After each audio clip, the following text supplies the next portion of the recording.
Bom dia a todos. Perdão a falta esses dias da leitura. Probleminhas de família aconteceram e a leitura não pôde fazer a leitura. Mas vamos voltar com as nossas meditações quaresmais. Do livro A Paixão do Senhor, quinta parte. Jesus despede-se de sua mãe. A Virgem Maria conhecia a razão pela qual o Filho de Deus se tinha feito homem nas suas entranhas. Sabia que era para redimir os homens e que por isso sofreria um tormento cruel e derramaria o sangue na cruz. Sabia pelo que tinha lido e meditado na Sagrada Escritura, ainda antes do Filho encarnar. Sabia também pela profecia do velho Simeão, quando ela e José apresentaram Jesus no templo e, além disso, sobre graças às frequentes conversas que tinha tido com o seu filho. Naquelas longas conversas a sós com ela, Jesus explicava a Escritura e mostrava a necessidade de padecer antes de entrar na sua glória. O Senhor avisou várias vezes os discípulos e com muito mais razão avisou sua mãe, porque nela com certeza encontraria consolação e descanso. Os discípulos não entendiam o mistério e o Senhor não encontrava neles consolação. Na primeira vez que anunciou, quiseram convencê-lo de que não devia padecer, assim agiu Pedro. Quando voltou a anunciar sua morte, já próxima, os apóstolos viram que Senhor estava disposto a padecer e não havia mais esperança de o impedirem. Ficaram tristes e assustados. Depois, enquanto rezava no Horto das Oliveiras e eles estavam prevenidos e repetidamente avisados, ao vê-lo naquela agonia e que procurava consolar-se com eles, encontrou-os adormecidos pela tristeza. O Senhor não podia encontrar neles descanso. Umas vezes tinha que repreender o zelo imprudente, outras animar a debilidade com uma consolação, outras vezes tinha que exortá-los com a sua doutrina e fortalecê-los contra a tentação. Se, apesar disso, o Senhor insistia para confiar-lhes a sua dor e buscava alívio onde encontrava tão pouca resposta, como não o faria também com sua mãe?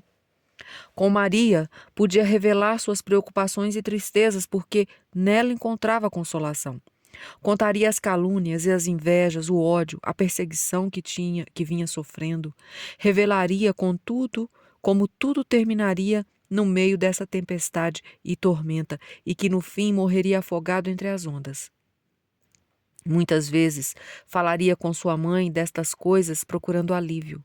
Ela entendia profundamente o mistério e aceitava plenamente conformada. Sentia com toda ternura e oferecia a sua dor cheia de fé, porque o seu coração é semelhante e muito unido com o coração do filho. Sempre que a Virgem Maria pensava na paixão de Jesus, sentia, pela experiência, o que Simeão tinha profetizado. E uma espada transpassará sua alma. Todas as vezes que encontrava seu filho, vinham à mente os tormentos que sofreria em cada um dos seus membros. Imaginava a cabeça coroada de espinhos, o rosto esbofeteado, as costas sangrando pelos açoites, os pés e as mãos cravados, o seu peito ferido pela lança. Ao abraçá-lo, abraçava juntos no seu coração o seu corpo e aquelas torturas. E dizia: meu bem-amado é para mim um saquitel de mirra, que repousa entre os meus seios. Despertava na Virgem um grande e cada vez mais ardente amor.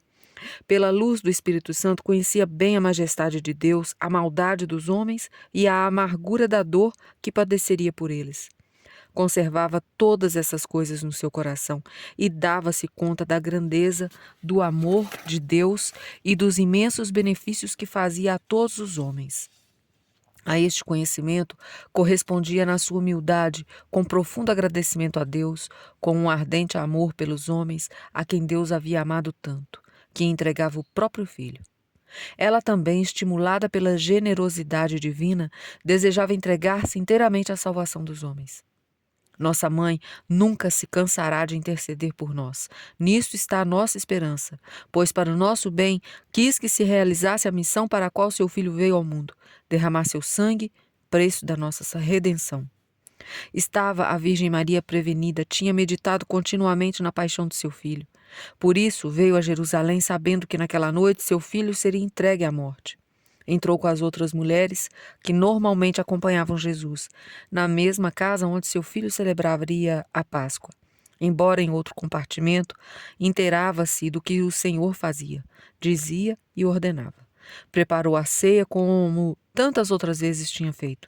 Que espécie de trabalho seria duro para ela se o próprio filho lavava os pés dos seus apóstolos? Soube como seu filho dava a comer seu corpo e a beber seu sangue, e que transmitia a eles o poder de repetir esse sacramento, para que durasse até o fim dos tempos. Mais do que nenhuma outra pessoa, compreendeu a profundidade deste mistério, avaliou e agradeceu a grandeza desse benefício. O Senhor levantou-se com firme resolução, os apóstolos fizeram o mesmo. Juntos deram graças a Deus e cantaram como de costume no fim da ceia. A isso parece referir-se o Evangelho, depois do canto dos salmos, está em São Mateus 26, versículo 30. Saíram. Este hino constava de 7 salmos completos e começava com o Salmo 112, Louvai, ó servos do Senhor, e terminava com o Salmo 118, Felizes aqueles cuja vida é pura.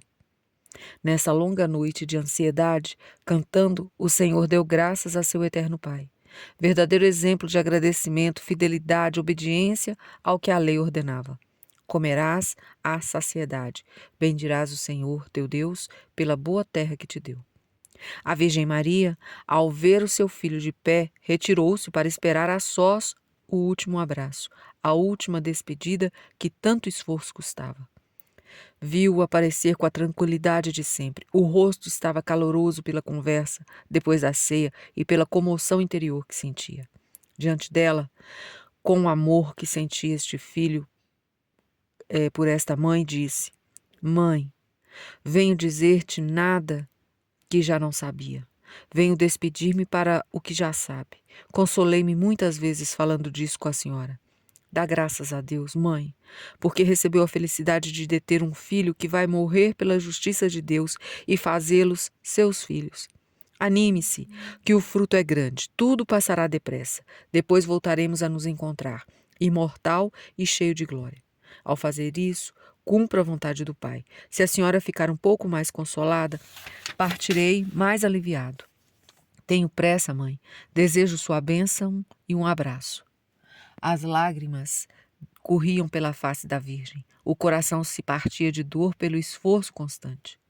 Por obedecer e amar o que Deus dispunha. Era grande o seu amor, pois pôde oferecer o filho que tanto amava, pela glória de Deus e pela salvação dos homens. A Virgem Maria provavelmente respondeu: Meu filho, que seja o Pai do céu quem dê a bênção. Eu sou a escrava do Senhor, que se cumpra em mim a sua vontade. O Senhor comoveu-se e chorou ao ver as lágrimas de sua mãe. Ambos calados, deixando falar somente o coração, se abraçaram e em silêncio se separaram. Ela seguiu-o com o olhar até perdê-lo de vista e ficou sozinha. O Senhor caminha para o Horto das Oliveiras. O Senhor se reuniu com os discípulos que o esperavam e, acompanhado por eles, saiu de casa. Era noite. Deixou para trás a ingrata cidade que não o tinha recebido e subiu em direção ao Monte das Oliveiras, o outro lado da torrente do Cedron, onde costumava rezar de noite. Enquanto caminhava, olhando a todos, disse: Todos vós vos escandalizareis de mim nesta noite, e fugireis, e me deixareis sozinho quando virdes o que vai acontecer. O Senhor falava sobre o que fazia sofrer o seu coração, mostrava antecipadamente, como verdadeiro Deus, o que havia de acontecer. Para animá-los, dizia que morreria por sua própria vontade e voltaria para perdoá-los, pois sabia o que iria acontecer, que não ficaria surpreendido por se escandalizarem e fugirem. Há muito tempo o profeta Zacarias profetizou: Ferirei o pastor e as ovelhas do rebanho serão dispersas. Jesus contava que se tornariam fugitivos, porém 2 coisas iriam consolar. Eu ressuscitarei ao 3º dia, e depois de ressuscitado esperarei por vós na Galiléia, e ali me vereis, e ao ver-me vos enchereis de alegria. O Senhor tinha repreendido 2 vezes Pedro pela excessiva impetuosidade. Confiava em si mesmo mais do que devia e alardeava diante de todos que nunca abandonaria o Mestre, mesmo se fosse necessário ser preso e morrer. E agora voltava com a mesma suficiência, armado como espada, para, se necessário, defender o Senhor. Pedro não tinha considerado que Jesus se referia a todos quando disse: "Todos vós escandalizareis de mim." Pensava que ele era uma exceção. Não reparou que Jesus sempre dizia a verdade, nem que ele era fraco. Por isso protestou e disse: "Ainda que todos se escandalizem de ti, eu, porém, nunca." Pedro dizia o que sentia. A ele, diretamente o Senhor profetizou: "Em verdade te digo, hoje, nesta mesma noite, antes que o galo cante 2 vezes, 3 vezes me terás negado."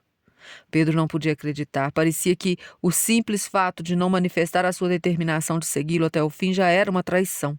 Por isso insistiu: "Mesmo que seja necessário morrer contigo, jamais te negarei." Os outros apóstolos diziam o mesmo, com semelhante vanglória. Conversando, e chegaram ao vale profundo e sombrio, chamado Vale do Cedron. Na parte mais profunda passava um riacho seco, por isso era chamado também de Torrente de Cedron. Do outro lado da torrente, à esquerda, no declive do Monte das Oliveiras, ficava o horto de Getsêmani. Por ser um lugar solitário e afastado, o Senhor tinha escolhido muitas vezes para orar. Ao passar pelo vale e pela torrente, os discípulos esforçavam em parecerem corajosos, mas é de supor que estivessem angustiados e com medo. O vale era escuro e a torrente profunda, e as árvores frondosas. Alongavam-se sombras negras pelos penhascos e concavidades do monte. A solidão e o silêncio eram grandes. A noite estava fechada e era muito tarde. Há muito tempo Judas tinha partido. Tinham falado de traições, de desonra, de torturas, de morte. O efeito de tudo isso pode produzir no meio daquela escura solidão, o ânimo de uns homens fracos e indefesos era notório. Chegando à entrada do horto, Jesus ordenou que ficassem ali. Encarregou-se de velar e que não adormecessem, porque iria fazer suas orações, e para que não caíssem em tentação, que fizessem o mesmo. Terminamos hoje e prosseguiremos normalmente durante esses dias. Obrigada por ouvir. Se possível, compartilhem, se inscrevam no canal e deixem um like para ajudar a leitura. Obrigada a todos. Salve Maria.